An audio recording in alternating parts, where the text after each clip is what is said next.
Hello and welcome everyone, we Weeb online, and today I'm gonna start a new series, What If Naruto Was Sent Back in Time by a Shinigami Part 1. If you enjoyed this video, please give it a big thumbs up, and to watch more videos like this, subscribe to my channel and turn that bell notification on so you never miss an upload. Now wasting no more time, let's begin. An elderly man sat on a small log in the middle of a forest deep within the Fire Country region. His beard was so long that it touched the ground. His head was bald, with a sliver of white hair down the back of his neck and an X-shaped scar on the front of his brow. This man was dressed in an orange trench coat with a black spiral on the back to indicate which clan he belonged to, as well as a black shirt and black pants. He was wearing shinobi sandals, shin guards, arm guards, and a large wooden staff that he used as a cane. In reality, it was much more than that. Who was this person in real life? What is his name? Uzumaki Naruto. You are coming with us, commanded a masked ANBU shinobi with a Konoha headband and his team of 20 other identical figures emerging from the shadows. To further indicate who they all followed, the crest of the Uchiha clan was emblazoned on the sleeves of their arms. The figure, now identified as Uzumaki Naruto, seemed to stare at nothing while smoking from his pipe, the one that once belonged to the Sandaime Hokage himself. And just what does your honorable Hokage for Uchiha want with me? Naruto asked, his voice old but still strong.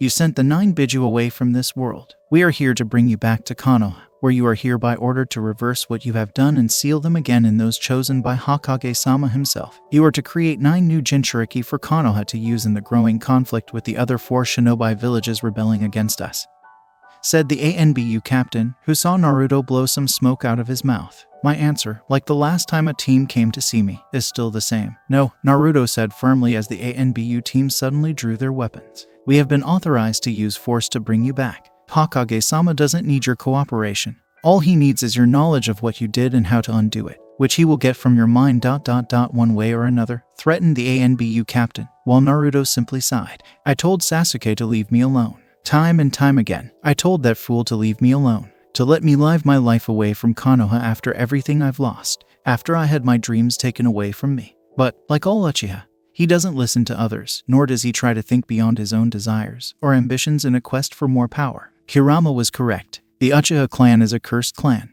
You traitorous bastard, yelled an ANBU to the captain's right, motioning for him to calm down while keeping an eye on the old man in front of them. Naruto wasn't always this aged. He had been forced to pay the price. When the Uzumaki summoned him and wanted to free the Biju from being used as weapons again, the Shinigami told him that would be the cost. It had occurred shortly after the 4th Shinobi War ended, and peace had been restored throughout the lands, and all was well at first, until Sasuke was appointed as the 7th Hokage. Naruto couldn't become Hokage of Konoha because his mother was from the Uzumaki clan in Uzu and thus considered a foreigner when she arrived in the village. According to the law, no one with foreigner ancestry from another country or shinobi village could become Hokage. Only someone of such decadence 3 generations down could have such a right. Once that happened, they were considered pure-blooded Konoha citizens, and the possibility of betraying the village had been successfully bred out. It was a law enacted by the Sandaime Hokage himself as the village ruler when he was younger. He had made this rule officially as a precaution in case Konoha's enemies tried to infiltrate the village as refugees, seduce some of its people, and then raise the children. They had to usurp the village's power from within, to keep potential traitors and sleeper agents from destroying the village once the next generation had reached adulthood. The Uzumaki clan had not been an exception to this rule. In fact, it appeared that the law was written specifically for them. That's why, despite being stronger than Minato in many ways, Kushina couldn't be Hokage. The man attempted to repeal the law, but the Sandaime and Jiraiya were opposed, as were several other members of the council. Despite Kushina's ranting at times about how unfair it was because she had been loyal to Konoha for years after joining their ranks following the fall of the Uzumaki clan during the 2nd Shinobi War. Of course, both Koharu and Himura were adamant that this rule be followed when it came time to nominate who would succeed Tsunade as Hokage after Sasuke was pardoned for his past crimes. The 2 old bats went on and on about how Naruto couldn't be trusted to handle the numerous responsibilities that come with being Hokage, how Sasuke would take it seriously and lead Konoha down a path deserving of the title. Naturally, Naruto felt betrayed, especially when Sasuke accepted it with a smirk on his face, as if the Uchiha had always known this would happen and was only now revealing his hand. But Naruto persevered. He didn't have the title of Hokage, but that didn't mean he couldn't have a family and children of his own who could one day take the hat. Tsunade apologized to him, and he accepted it because the woman had fought for his right to be Hokage throughout the nominations. It didn't matter because his lovely wife Hinata and their 2 children were his pride and joy in Konoha.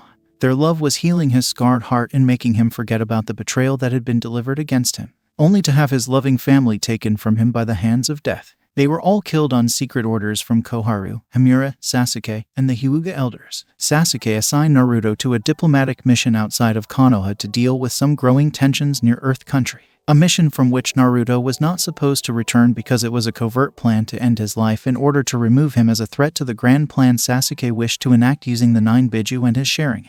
While Naruto was away on his mission, Sasuke directed his ANBU to kill Hinata at the request of the Hyuga elders, as well as her children, to ensure that none of Naruto's descendants would pose a future threat to the Uchiha's rule. Hinata, on the other hand, was not a meek woman to be crossed when it came to protecting her children, as evidenced by her killing nearly all of the ANBU attacking the house. She would have won had it not been for Sasuke appearing at the last moment and moving to kill her children with his Chidori, intent on a 2-for-1 kill. Hinata used her body as a shield to take the hit to the heart, but in her final act of strength, she struck Sasuke in various places, took one of his eyes, and even made the man sterile so he wouldn't have any progeny of his own to carry on his legacy. Enraged by what Hinata had done since she told him, Sasuke used what little strength he had left, as well as his remaining ANBU in the area, to burn down the Uzumaki house, killing the intended targets inside. Hinata had held her 2 terrified children close while they cried, assuring them that everything would be fine, that they were going to a lovely place where no one could ever hurt them again.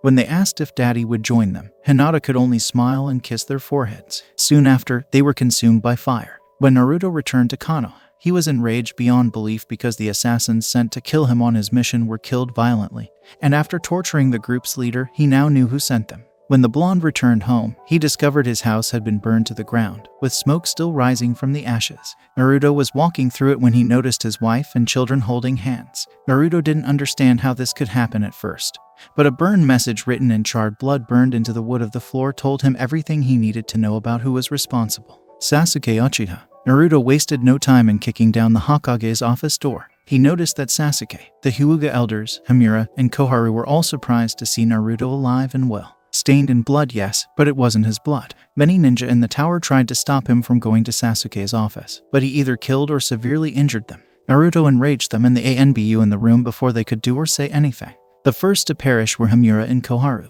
They were old and weak, so they were of no consequence, just as the Hyuga elders were too old to move to defend themselves. But Sasuke was another story, and he deserved to suffer greatly at his hands. The Uchiha had been weakened by Hinata's attack, and Naruto was not going to give Sasuke a chance to win their fight. The fight spilled into the streets below, where Naruto proceeded to beat the living daylights out of Sasuke, calling him a traitor, coward, backstabber, power-hungry bastard, and murderer of his family. Despite everything, Sasuke smirked when Naruto referred to him as the final part, and the Uchiha mocked his former friend for showing mercy by asking the daimyos to pardon him. How he had taken everything from Naruto, and now the loser understood him like no one else could. How the darkness would now consume Naruto as it had always intended, and how the Uchiha would finally succeed in breaking in Uzumaki's will. Naruto, on the other hand, was not the type to snap, as Sasuke suspected. Instead, Naruto chose to take something else from Sasuke in order to level the playing field, and drew his sword from his mother's homeland. Before Sasuke could say or do anything, Naruto took his remaining eye, as well as his bandaged arm, which had been intended to replace his real one during the 4th Shinobi War. Sasuke, you're nothing to me now. You are neither my brother nor my friend. You are my adversary. All of the shinobi who follow you are my adversaries. It makes no difference whether they were my friends or not. Any shinobi who comes after me in your name from now on is my enemy, and I'm going to kill them. You wanted me to break Sasuke, but I'm not breaking. I'm going to do what you're unable to do. Endure. I'm going to live while you're going to die. The world will see how rotten you are and abandon you for good with this rotting village. Those were his final words to Sasuke before Naruto left with Kurama to ensure the Uchiha didn't use him for his own nefarious purposes. Just because Sasuke had lost his eyes didn't mean he couldn't use replacements for the same purpose. Despite what Sasuke had done, Naruto had become a wanted man throughout Konoha and Fire Country. All Konoha nin now had standing orders to find and kill Naruto if he was found. But that wasn't the only thing. The other cages apparently heard what the Uchiha had done and refused to participate in what the Hokage was planning. They sealed off their borders and instructed Sasuke's shinobi to enter at their own risk, as Konoha was now their enemy. Enraged, Sasuke declared war on them all after being healed, calling each village a traitor to Konoha and declaring his to be the only true shinobi village of the elemental countries. How he was the supreme kage, ruling over all the other cages. He even declared that all shinobi villages and their cages must and will swear loyalty to him or be destroyed by his power. That they would bend the knee or he would break their backs before taking their own and their children's lives. As a result, the Fifth Shinobi War, also known as the Rebellion of the Four Cages by the people of Konoha, began. For the most part, Naruto stayed out of it. He required time to grieve the death of his wife and children. That all changed when the few remaining loyal spies in his network informed him of Sasuke's plan to win the war. To gather all of the 9 Biju via the use of his replacement Sharingan eyes. To use the power of his Dojutsu to subdue them and unleash enslaved Biju on the 4 cages and their allies. Naruto, of course, could not let this happen. The Biju had earned the right to live and be free of human enslavement, from being used in wars by power-hungry humans, from being viewed solely as tools, slaves, or weapons for personal gain in conquering the world. So Naruto did the only thing he could given the circumstances. He gathered the 9 Biju himself and sent them to a realm where humans couldn't use them, where they might be safe, free, happy, everything they were denied in life. Soon after, the sage created them from the Jubai chakra sealed within his body. So Naruto visited each village, one at a time, speaking with Biju about his strategy, how he wished to prevent Sasuke's plan from becoming a reality, how it was the only way in the future for Sasuke or any other human to be denied such ambitions. Each Biju reluctantly agreed with him, and eventually joined Naruto in the ruins of Uzu to perform the means to transport them to such a location. Of course, opening such a portal to a realm like that required a price be paid to a deity capable of cutting a hole to such a place. And the only person Naruto could think of who could be summoned for such a task was the Shinigami. When the deity appeared in front of him, Naruto told the Shinigami what he desired and stated that he was willing to pay the price if it meant Sasuke's plans would fail. Despite his deathly appearance, the Shinigami seemed quite taken with the Uzumaki standing before him. As a result, the Shinigami did not take his soul as Naruto expected, but instead demanded something else in exchange, something the Biju objected to because what was being asked was potentially worse. The Shinigami had demanded that the price for Naruto's overall success be his youth, that the Uzumaki be transformed into an elderly Uzumaki. Granted, he would still be strong, even by the standards of an elder Uzumaki, but he would have aged to the point of looking very old. To level the playing field, the Shinigami gave Naruto's sword a piece of its essence, causing it to bond with the man and become what the deity had referred to as a Zanpakuto, a tremendously powerful sword. Only Naruto could truly wield it. A sword with the potential to bring the entire world to its knees if fully unleashed. And with this incredible power comes an equally incredible understanding of how to use it against his enemies. Without hesitation, Naruto agreed to the Shinigami's terms and informed the other villages of what he had done to prevent Sasuke from carrying out his plans for the Biju. Sasuke was furious as hell after that. He had ordered Naruto's capture and returned to Konoha to not only undo what he had done, but also to face Hokage's justice, as he put it. Naruto had been the most wanted man in Fire Country since then, but no one could track him down unless he wanted to be found.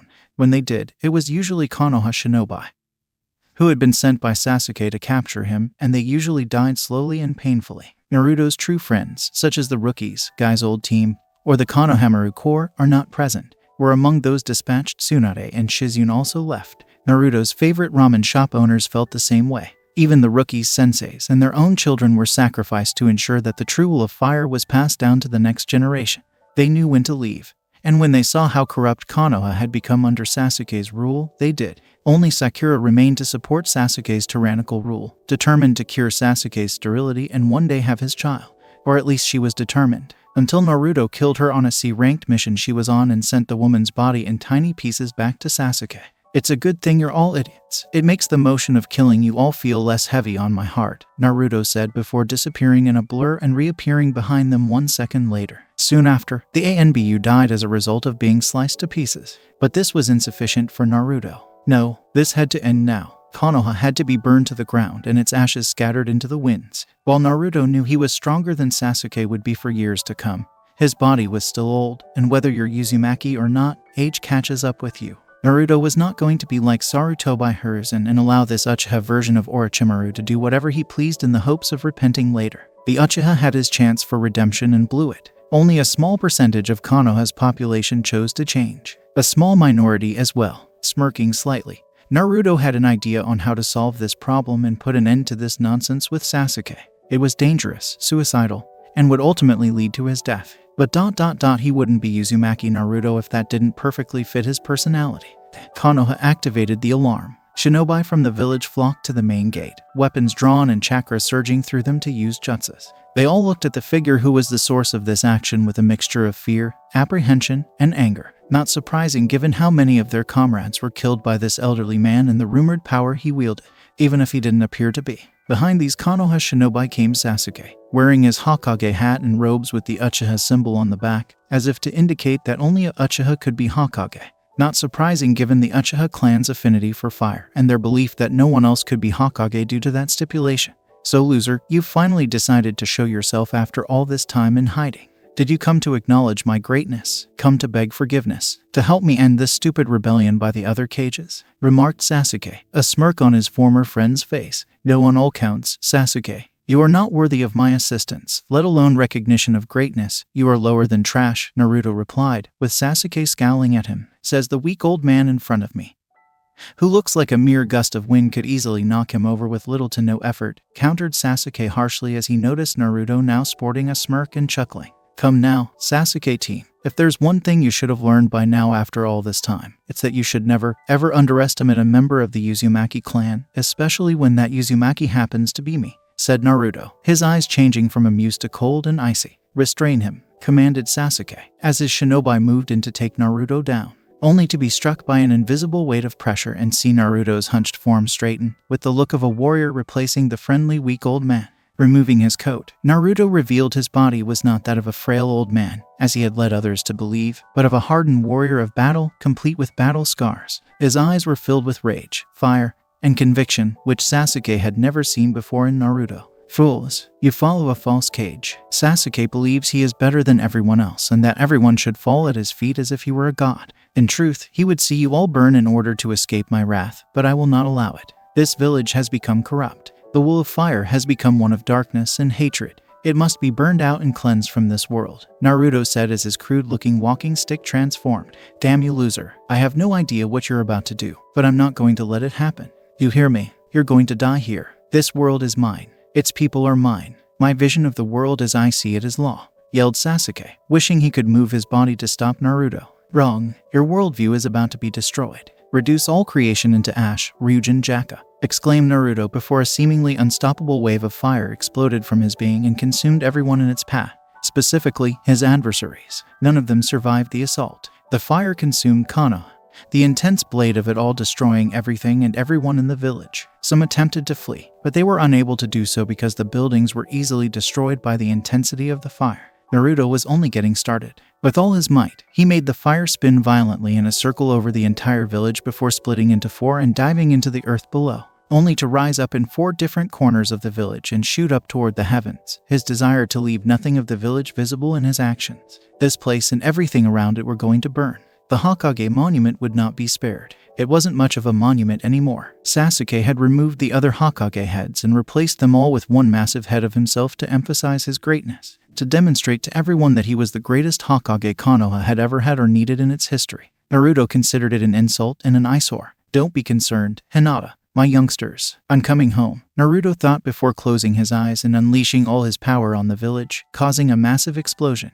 If Deidara, the mad bomber of Iwa, had lived to see the outcome of Naruto's actions, he would have praised him as a god. Naruto, on the other hand, accepted his oblivion without hesitation. He has no reason to. His adversaries had vanished. The war that Sasuke had started had come to an end. Peace would be restored to the world. The remaining four cages would continue to rule their villages in his absence and, hopefully, would not try to kill each other anytime soon. Even so, it was no longer his problem. I wouldn't be too sure of that, my boy, the Shinigami said solemnly. I see, so you've come to reclaim the power you gave me, Naruto observed, the Shinigami chuckling. No, I am not, the Shinigami replied. Then why are you here? Naruto asked, the Shinigami looking almost exhausted. I need your help, dear boy. The world as you know it is not what it should be or has been for many years. In fact, the world as you have lived it up until now has been wrong, the Shinigami replied, surprised by Naruto's reaction. So my life, as I know it, was a mistake, inquired Naruto, the Shinigami shaking his head.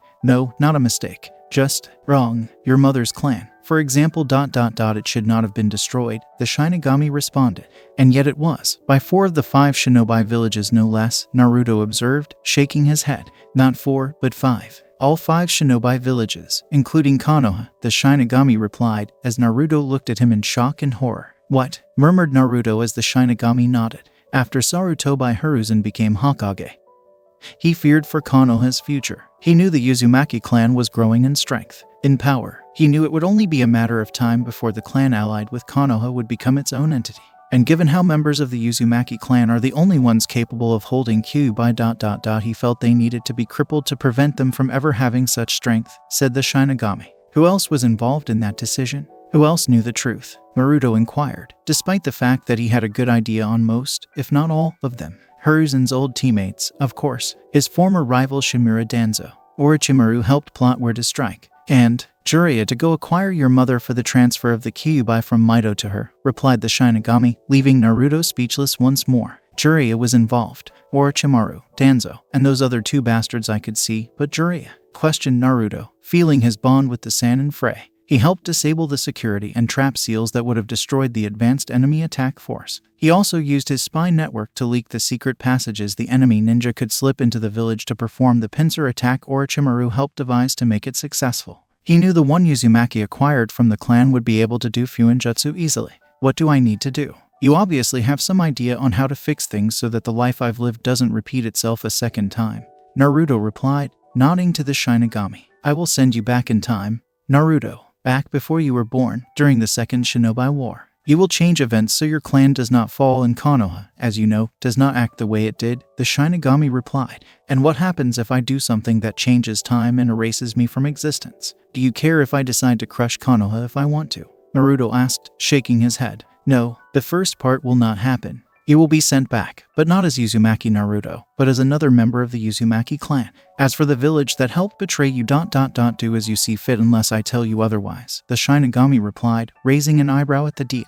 So I go back in time as myself, but not as myself, so I don't risk destroying myself in the distant future, Naruto asked, to which the Shinigami nodded. Yes, with the proper timeline alterations, your future self will grow up strong, well-educated, and most importantly, have a family who will love you no matter what, the Shinigami replied, with Naruto nodding. I don't think it's too much to ask for a much younger body, is it? While I'm no slouch in this form, as you know, I'd prefer to live long enough to see myself being born, Naruto replied with a chuckle. I can give you back your energy so you can live longer, but the current form you are in remains the same. After all, I think you would find it amusing to see grown men barely a third of your current aged form being unable to win a fight against you, remarked the Shinigami, with Naruto nodding. Well, not he's wrong, thought Naruto before the deity restored his energy, making the elderly Uzumaki feel stronger in the process. It is time. When you awaken in the world of the living, you will no longer be Uzumaki Naruto. He does not yet exist. You will be Uzumaki Yamamoto Genrosai Shidekuni,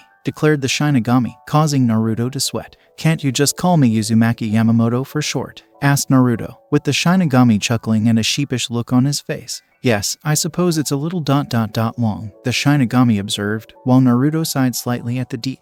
I'm prepared. Let's get this over with, Naruto said impatiently. Even as an old man, you still act impatient, the Shinigami observed. I'm an Uzumaki, what did you expect? Naruto countered with a small huff. Indeed, the Shinigami said before opening the portal for old Uzumaki to enter. It was time to change the course of history as he knew it for the better. It was an eye-opening experience for him to witness his mother's homeland at its peak of power during the Second Shinobi War. He saw his Uzumaki kin walking around, happy, healthy, full of life, and generally happy. A far cry from what would happen to them and Uzu if he did not intervene in the coming months. The Second Shinobi War was heating up. Iwa was on the move, and Kumo was right there with them. Suna and Kiri were also indicating their intentions.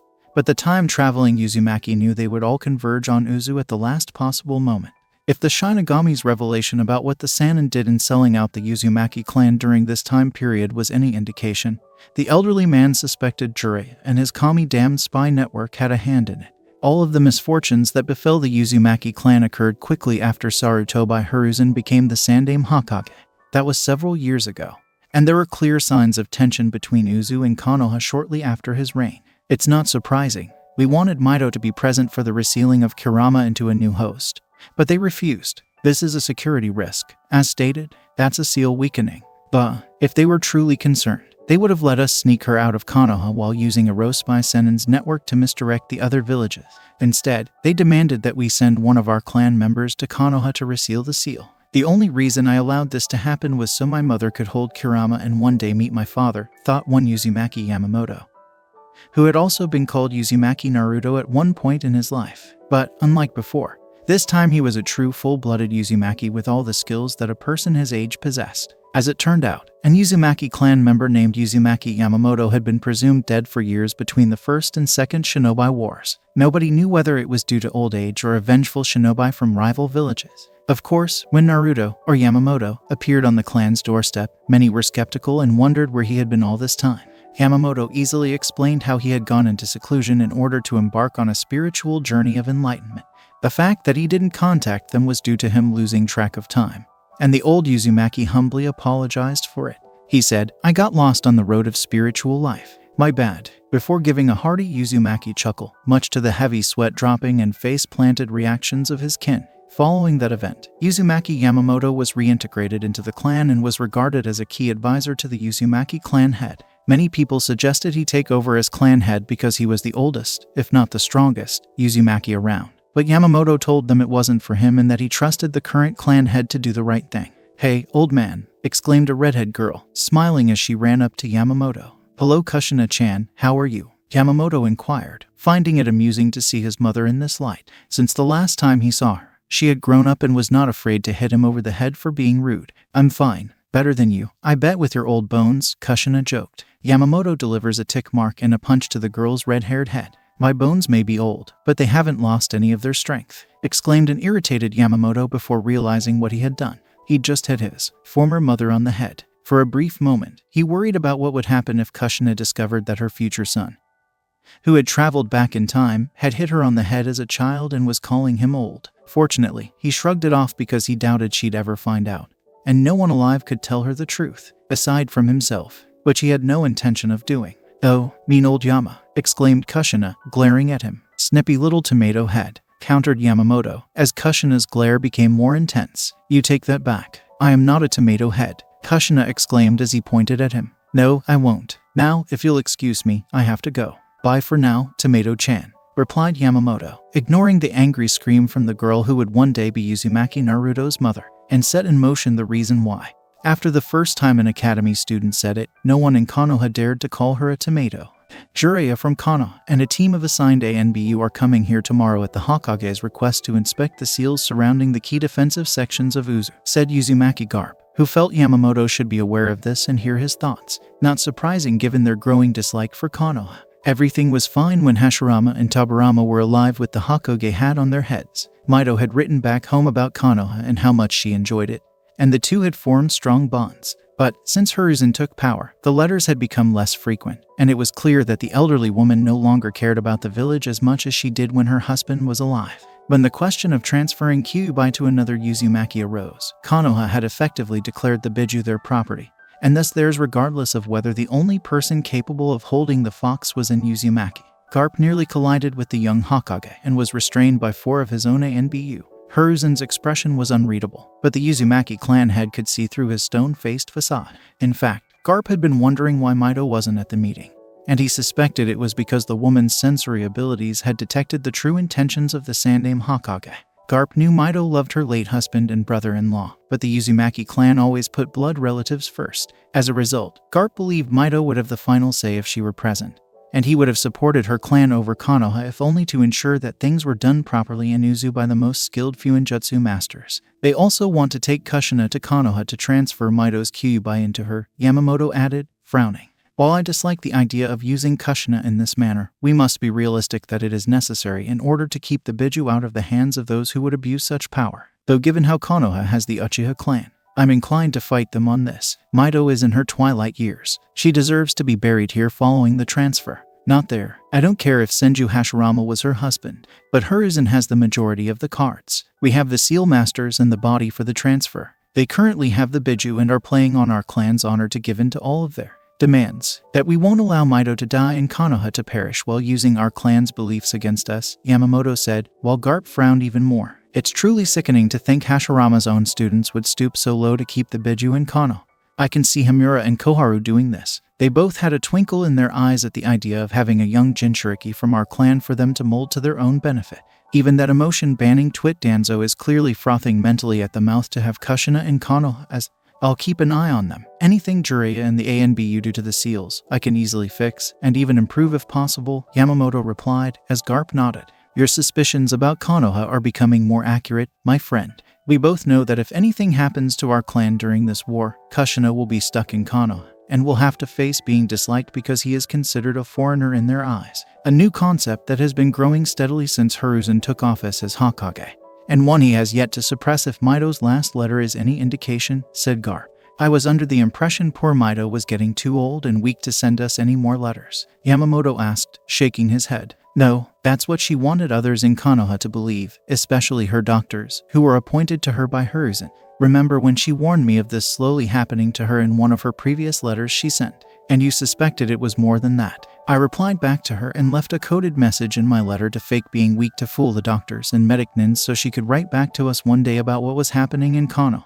Danzo, Hiruzen, and Jiraiya are all conspiring against the Uzumaki clan to gain complete control over the future Kyuubi Jinchuriki, and not just Kushina, but anyone who follows her after being in Konoha, Yamamoto speculated, with Garp nodding. Jiraiya has only recently been declared a master of Fuinjutsu, though that's putting it mildly because he's not quite up to our level, but his skills are just enough that he could effectively seal a lesser Biju into a body to make a Jinchuriki, and with enough time and effort on his part, I'm sure Jiraiya could even use his knowledge of Fuinjutsu to seal the Kyuubi into another Uzum. The act of trying to seal the Kyuubi into someone would kill him, even if the said person chosen was an Uzumaki. The man does not strike me as someone who would train the one who will and mooch off of said student's memory, all to make women swoon and get them into his bed, Yamamoto said, knowing Jiraiya did that during his 3-year training trip to get the women to remotely consider age. Mito also warned me about the snake's slowly growing cruel mentality, as she called it, and to be just as cautious around the friends of the idiot monkey, Garp added, while Yamamoto was reminded of Orochimaru and Hiruzen's 2 teammates. He was excited to murder them all again.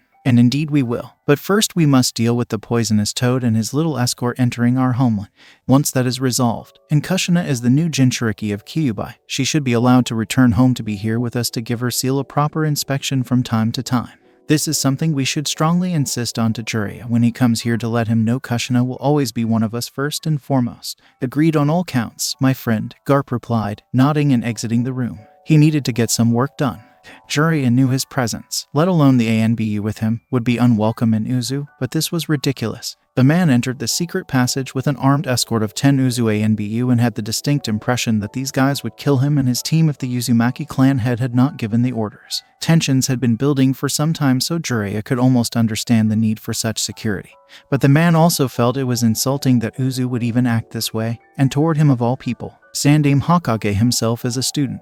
Of course, if the Uzumaki clan ever realized what one of the main and true reasons they were here today, one could argue that the people of Uzu were not at fault. The problem was that Hiruzen had given the order to protect Kushina while also ensuring that she was one of the few Uzumaki left in the clan after the war. Jiraiya did not question his sensei or Hokage about the matter. In fact, he agreed with the man because Uzu was becoming well known and powerful in their own right. It wasn't long before they were recognized as their own shinobi village. Minor village for the time being, given that it was all clan members, but in the future, who knows for sure, they could grow into the 6th major shinobi village. That was not what anyone wanted. When it came to major villages, Hiruzen thought 6 was too many. The cutoff point was 5 village, and the Uzumaki clan had no business adding or even attempting to add themselves to the mix. Konoha had reached the point where it needed to cut its losses. They already had Kyuubi, but they needed a new vessel. The Uzumaki clan had the new vessel as well as the sealing ability to ensure that the Biju was safely placed in the new vessel. The issue was that the Uzumaki clan would ensure that the seal was designed to contain the Biju but not to unleash its power. Hiruzen and Jiraiya both frowned at that last part.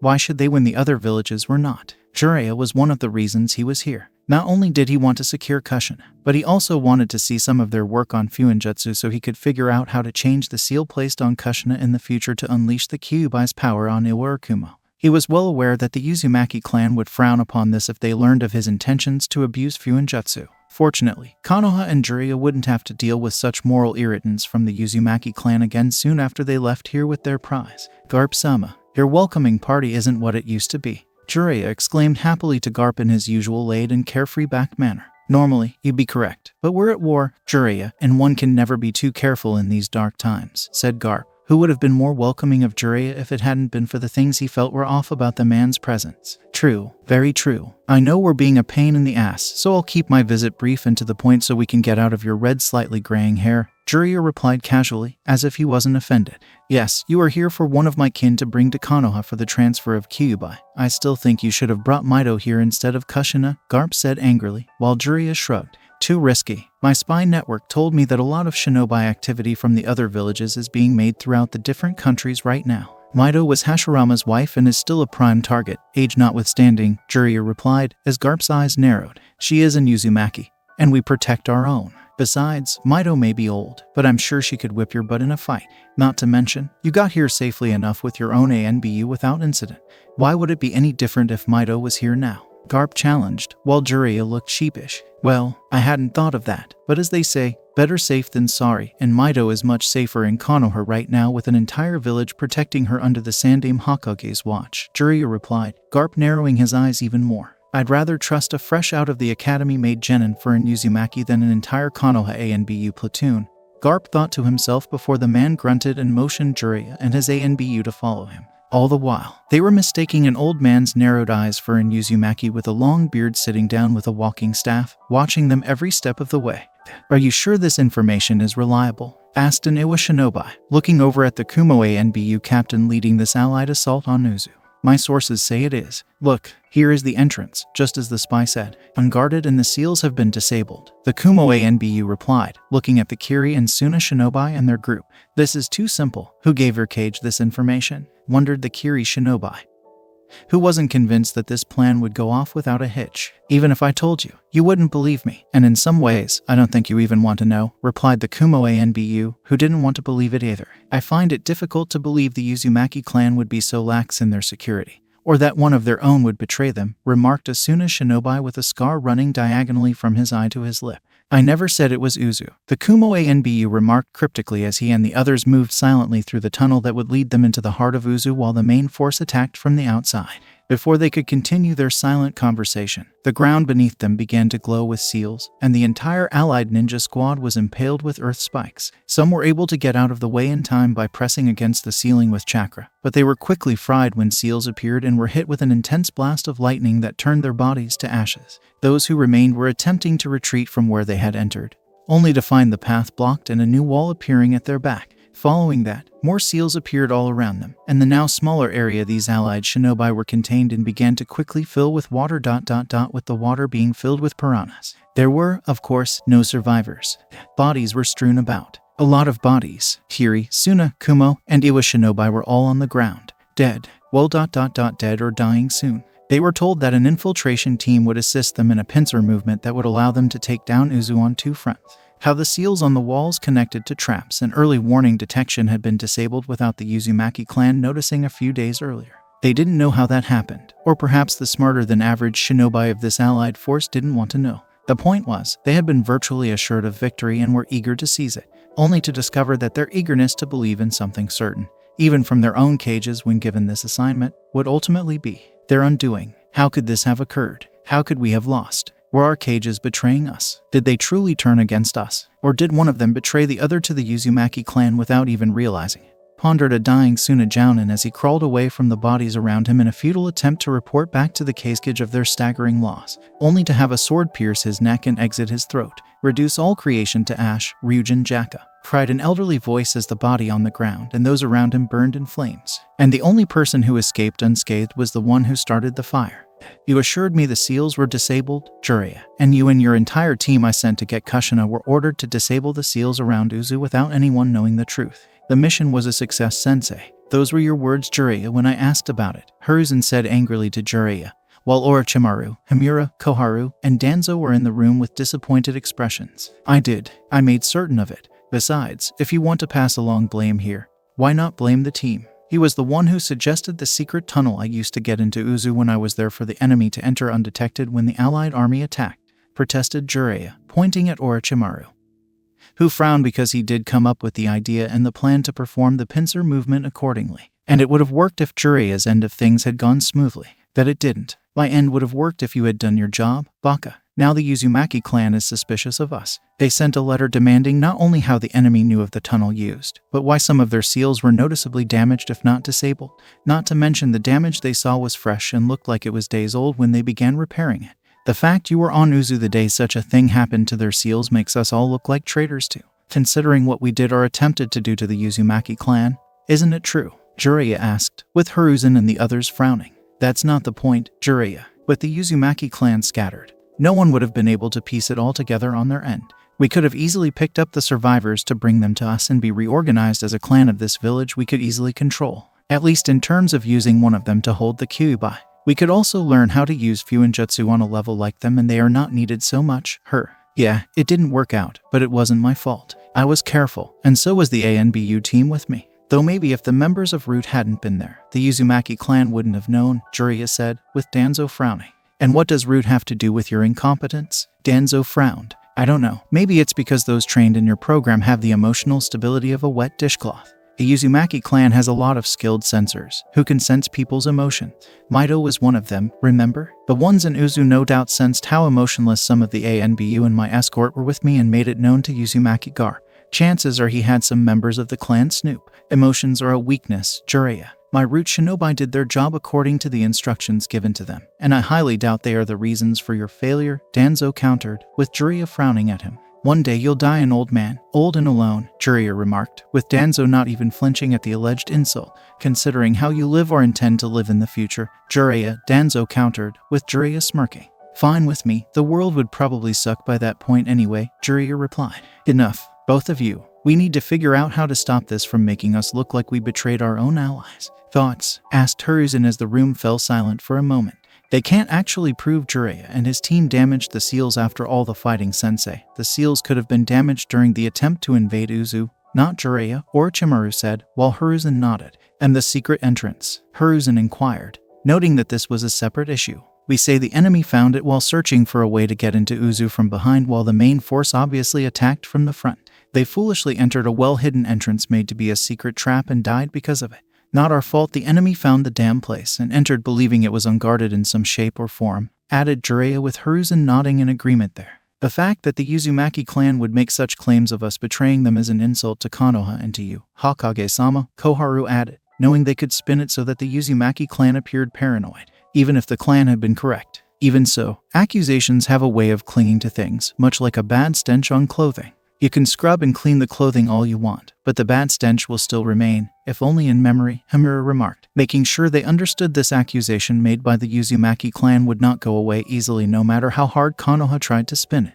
I get it. We're going to look like the bad guys here for a while until this mess blows over. No big deal. We have Kushina. Mido will be ready to transfer the Kyuubi into her soon, and that will be the end of it. I'm already thinking of different seals we could create for future Jinchuriki beyond Kushina so we have our future weapon once it's time for her to pass on the fox to another one. Hopefully an Uzumaki born. It's not that simple, Jiraiya, Hiruzen replied as Jiraiya frowned. What do you mean it's not that simple? Jiraiya asked, as Hiruzen sighed. When they did their investigation on the issue, the Uzumaki clan was not happy. They are considering breaking off all ties to Konoha. That means taking back all of the members of the Uzumaki clan, including Jinchuriki. That means we lose both Kushina and Kyuubi in one single stroke, Hiruzen explained while Jiraiya and the others looked angry. They can't. We need a Jinchuriki in Konoha. They can't take Mido or Kushina from us, especially now during a war. Jiraiya protested, while Orochimaru sighed. Maybe not now, Jiraiya, but most likely after the war is over. Mido will most likely die prior to the end of the war or shortly after, depending on how much longer this will last.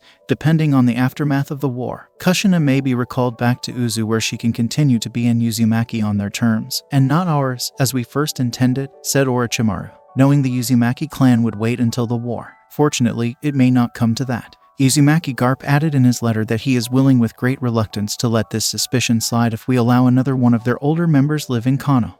A precautionary measure, he says, and went on further to claim that refusing us now would only give the Uzumaki clan more reason to take both Mido and Kushina back to Uzu. Not to mention everything that the Uzumaki clan placed here to help build Konoha with Hashirama, said Hiruzen while this made the others in the room scowl angrily. So it's basically an ultimatum. Not a request, let the Uzumaki clan come to Konoha or they take everything the Uzumaki clan gave us to make Konoha and leave us to fend for ourselves, Jiraiya observed, with Hiruzen nodding. Ridiculous. What right do those islanders have to issue this demand to us? Exclaimed Koharu angrily. To be fair, Koharu-san, if the roles were reversed, we would have made the exact same demand, Jiraiya said, Danzo scowling. Irrelevant. Konoha is the only village that matters. Not Ewa, Suna, Kumo, Kiri, and most certainly not some island filled with Fuinjutsu users who call themselves a clan. I don't care if they are the Senju's cousin clan. They are a constant threat and as such should be eliminated before they have a chance to do anything to us in return, Danzo said, believing that anything not born, made, or created in Konoha. Well, we can't now. They're probably going to strengthen their defenses and keep their guard up around anyone sent to Uzu for any reason, Hamura said, as the others grumbled about how their plan had been ruined. Aside from that, suppose we agree to let this Uzumaki clan member join Konoha.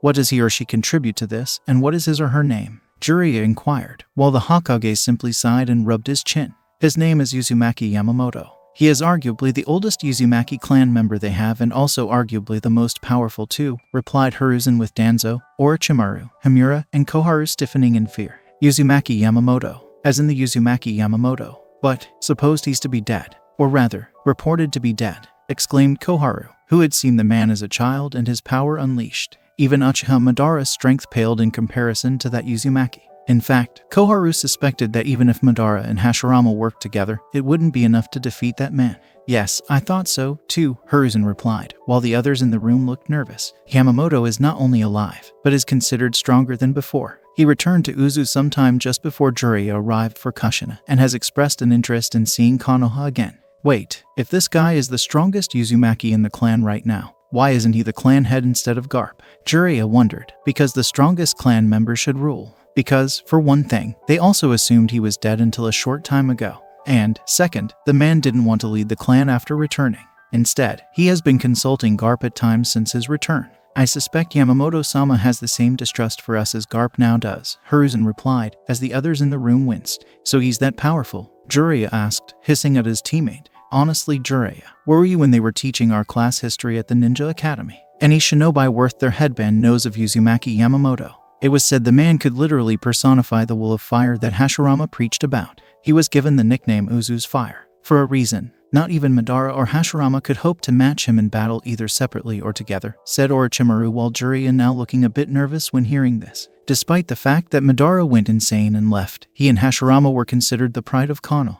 Anyone who could even come close to matching either of them was a truly monstrous individual, which is all the more reason we can't say no. Besides, Kushina already has some kind of connection to him. If we refuse to let Yamamoto come to Konoha, it might inspire the man to take drastic measures to get the point across that saying no isn't an option. At this stage of the war, saying no to such a person is most unwise. No matter how much I want to say no, Hiruzen replied, with the others in the room. When is he expected to arrive? Danzo inquired in order to place some rude NBU on the man for surveillance purposes. Tomorrow morning, Hiruzen replied, seeing Danzo's frown deepen. Tomorrow morning. So soon? Questioned Orochimaru, given that the letter had only been received today. Like I said, Yamamoto has little affection for Konoha, and no doubt he wants to get here quickly enough to ensure Kushina isn't corrupted by our village, Hiruzen explained as Hamura and Koharu frowned. He should be given restricted movement throughout Konoha, remarked Koharu while Hamura nodded.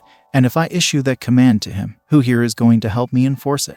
Will you, Koharu? What about you, Hamura? Danzo, Orochimaru, are you interested in enforcing such a command and making Yamamoto see things our way through the use of force? Hiruzen asked, while everyone else in the room remained silent. It's nice to know everyone in this room is a coward like me when it comes to this guy, Jiraiya thought as he kept his mouth shut. We'll figure out how to deal with Yamamoto-sama when he arrives tomorrow. But in the meantime, we need to focus on the academy and where to place Kushina. Tsunade is currently with her right now, unknowingly helping us get the girl on our side like I originally hoped, Hiruzen said, with Jiraiya brushing his chin. I've been keeping an eye on the academy for a while now, and I think we should put her in the class with those her age group. There are quite a few clan heirs in one of them, if I recall this year's starting class correctly, right. Put Kushina in the same class with them, offered Jiraiya, with Hamura and Koharu looking at him as if he just said that all Jinchuriki should be loved if not respected. What? With the clan heirs? With Kushina? Inquired Hamura, believing that such a thing should not happen because the girl was Konoha's future Jinchuriki and weapon. Why not? We need Kushina to like Konoha in order for her to stay here in the future, right? Not to mention she is from a clan. Maybe not a clan heir, but from an important clan in relation to the Senju. Plus, we need her to interact with the kids her age so she wants to actually stay in Konoha because of them when they are all grown up. She enrolls in the academy, makes friends with those in the class, and grows up as. There's just one problem, Jiraiya, with the seal altering. Yamamoto-sama is a master Fuinjutsu user. What makes you think he'll even let you get within 3 feet of Kushina to inspect her seal, let alone alter it to your specifications? Danzo asked, while Jiraiya simply shrugged. Time, Sensei said it himself. He's an old man. Sure, Yamamoto is strong for his age, but he won't live forever. Chances are, he'll die sometime within the next 5 years of old age. We just pretend to be on our best behavior until that time. And after the old geezer kicks the bucket, we lure Kushina into our confidence and make up some reason for me to see her seal, replied Jiraiya. Good idea. I'll arrange for Kushina to be in the academy class appropriate for her age. She has some ninja training, so I imagine there's no real risk of her falling behind when she first starts out at the academy. Hiruzen added, knowing this would be a good opportunity to influence Kushina despite possible interference from Mito and Yamamoto. Uzumaki Yamamoto huffed at the sight of Konoha, his eyes gazing up at the site of the Hokage monument sporting the heads of Senju Hashirama and Tobirama. Both great in terms of being Hokage, but their personal choices in students and successor to being the Hokage left much to be desired. Sarutobi Hiruzen's own face had recently been placed on the monument, but the sight of it made Yamamoto angry at what he had learned in his previous life as Uzumaki Naruto. He used to admire that man for his courage and honesty in doing what was right. He was no more righteous than Danzo and only marginally more ethical than Orochimaru. At least he was honest about himself and didn't try to hide who he was or how he felt about his personality from the rest of the world. They would get their second punishment for past and future sins soon enough. Welcome to Konoha once more, Yamamoto-sama. Do you want to rest for a bit? Such a long walk from Uzu must have been draining, offered Hiruzen diplomatically when he went to personally greet the by far older-looking man, and got a fist to the top of his head from a much older man with a tick mark on his bald and scarred brow. Impudent whelp. No manners whatsoever, implying I am too old to travel long distances and saying I should rest upon arrival in subtle words. Hashirama should have taught you better manners, brat, exclaimed Yamamoto, discovering one of the benefits of being the elder and strong at the same time was being able to smack around just about anyone who made such a remark about your age, whether you use subtle or not. Many of the ANBU assigned to guard the Hokage were sweating profusely as they saw their Hokage on the ground with a massive lump on his head. Yamamoto's body made a deep impact crater as a result of the force of the punch, demonstrating that he was indeed strong for his age. Damn the Uzumaki clan and their legendary temper. Now I see where Tsunade got hers as a kid, Hiruzen thought as he emerged from the crater and noticed Yamamoto staring at him with unimpressed eyes. I expected more from you, Hiruzen. You've already been the Hokage, and it's clearly made you soft in terms of taking a light head. And to think it's only been a short time since Tobirama died in this war prior to naming you his successor. Perhaps Mito should have taken over and we wouldn't have to worry about such things, Yamamoto commented, mentally happy to see Hiruzen was clearly seething at the idea of Mito sitting in the Hokage seat, or, for that matter, any Uzumaki. There will be no Uzumaki trash in the Hokage seat, not while I can be sure of it, Hiruzen thought as he rose from the ground. Now, if you would escort me to Kushina and Mito, I would very much like to see my two precious kin, who must endure future hardship for the good of all, Yamamoto said, with Hiruzen fixing his robes and cleaning them. Of course, Hiruzen replied, but first, we need to go to the Hokage Tower to speak to councils and clan heads about your position here in the village, Yamamoto huffed, but nodded nonetheless. Very well, but this meeting will be brief. I always find that longer than usual meetings are unnecessary, Yamamoto said before walking ahead of Hiruzen, who glared at the older man's back and moved to catch up with him. Long story short, Hiruzen had a feeling this meeting would not be as pleasant for him as he had hoped. Welcome to Konoha after so many years, Yamamoto-sama, Koharu said politely, seeing the man in person after so long. She could feel the power coursing through him even now and shivered mentally in fear. Indeed, it has been many years, not since near the end of the First Shinobi War, Hamura added, while Yamamoto looked at the two with discontent. And I can only assume my return from presumed death shocks you greatly, Yamamoto asked, his eyes narrowing at the nervous Shinobi Council members. Considering we all thought you were dead, it's not unreasonable, Danzo replied, his voice as polite as dried flaky paint. Says the man who sees human emotions as a weakness. Your social skills, Danzo, Yamamoto remarked with a huff, seeing Danzo scowl even more. As do your own, it appears, if you're going to insult someone of high standing like myself in Konoha, Danzo replied. My apologies. I simply find it difficult to respect or be remotely polite to anyone who sees everyone around him as an expendable tool to be discarded when they are no longer of military use, Yamamoto countered sharply, noticing Danzo fighting back a sneer. You old fool. I would kill him right now if it weren't for the fact that he could kill us all with no effort, Danzo thought, keeping his emotions in check. In any case, we're glad you're here and have arranged for lodgings at an apartment complex in Konoha's South District, a civilian council member said. An apartment in the South District? Yamamoto inquired, remembering it from his days as Uzumaki Naruto. When he lived there in the future, the apartment was a shithole in the heart of what many considered the red light district. Will that be a problem? Hiruzen asked as Yamamoto narrowed his eyes. I would prefer to stay with both Mito and Kushina at the Senju clan home as a guest of Tsunade. After all, the Senju and Uzumaki clans are distant family, Yamamoto replied, his face tense. Oh, well, Kushina isn't not she's staying with Mito, Hiruzen said nervously, while Yamamoto looked disappointed. What? Exclaimed Yamamoto. I wanted to take Kushina and Yamamoto-sama, but Sensei said it wouldn't be a good idea. He has her staying in an apartment complex in the Southern District, Tsunade explained, apologizing to her cousin and glaring at her sensei. What? Yelled Yamamoto angrily. His spiritual pressure quickly covering the room, the entire tower, and well over half of Konoha. This power. I can't breathe, Hiruzen exclaimed as he grabbed the table in front of him and looked up at Yamamoto's angry eyes. You stupid and disrespectful monkey whelp. You dare to put the future of my clan, which not only helped build this village but is also the Senju's cousin clan, in a lowly apartment complex, in the South District, no less. We both know that area is, at best, a slum and, at worst, the village's unofficial red light district. You have no right to confine Kushina in that area when a cousin like Tsunade is ready to take her in the moment she enters. Even more so when Mito lives nearby and can assist Kushina in adjusting to life in a new village. Yamamoto exclaimed, his rage palpable. Their actions toward Kushina were essentially a trial run on how to control her, which they eventually perfected for use on her son after she died. Please, Yamamoto-sama, this can be fixed, pleaded Hiruzen before feeling even more pressure and hearing several things break in the room as a result.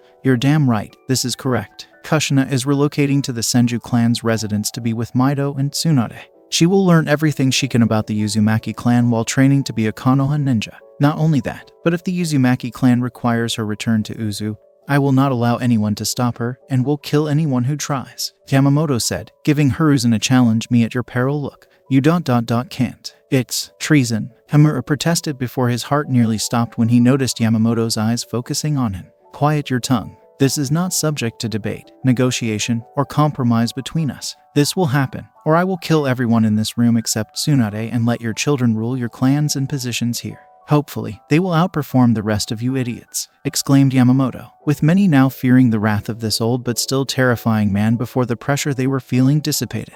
Tsunade was the only one in the room who was unaffected by it, but that was because Yamamoto wasn't directing it at her. That will not be required, Yamamoto-sama. Hiruzen wheezed. Kushina is more than welcome in the Senju clan home, while Yamamoto nodded slightly. Good. If nothing else, I'm going to see my kin, Yamamoto replied before leaving the room, with Tsunade getting up to follow him out. Such strength. I've never experienced anything like it. He is as strong, if not stronger, than the old tales my father told me, Hyuga Hibachi, the father of both Hyuga Hayashi and Hyuga Hizashi of the Hyuga clan, observed. Indeed, it would be foolish to enrage such a man of such strength. Added Aburame Shina, Aburame Shibai's father and, in the future, Aburame Shino's grandfather. He's not a man, it's a beast, exclaimed a civilian council member, his eyes wide with laughter. A monster we've clearly provoked to the point where he's willing to kill us if we don't give in to his demands. Demands that are not logically unreasonable, Shina said calmly despite everything. When the Uzumaki clan doesn't get their way, they like to show off their strength. They should be exterminated from the planet. We'd all been better off without them, said the Uchiha clan head, Uchiha Fugaku's father. If you only knew, Hiruzen thought, knowing that his plan was now dormant for the time being. Regardless, we must exercise caution around Yamamoto-sama. The last thing we need to do is provoke him into doing something violent, offered Nara Shikaku's father, the Nara clan head. The last thing he or anyone else wanted to see was Konoha put in a difficult situation, or Yamamoto or the Uzumaki clan in general being angry. It's no surprise Kushina was blinded by love for Konoha. They practically force-fed her no alternative, Yamamoto thought as he reflected on the events of the past, giving Kushina nothing but the bare necessities to live in Konoha, and was basically the only member of the Uzumaki clan left after those in Uzu scattered. When Mito died, Kushina would be all alone with the exception of Tsunade herself, but the Senju could only do so much for her, and Yamamoto suspected Hiruzen had a hand in that, getting her to form bonds with people who were loyal to Konoha and getting her to be loyal to the only place she thought was a good place to live. Hiruzen, Danzo, Himura, and Koharu manipulated events on a subconscious level to make the girl rely on Konoha. Yamamoto was determined to prevent this from happening. starting with a lengthy private conversation with Uzumaki Mito about his concerns about Konoha after ensuring Kushina's safety within the Senju clan compound. So that's it for today. I will continue this story in next part. Till then, we weave offline.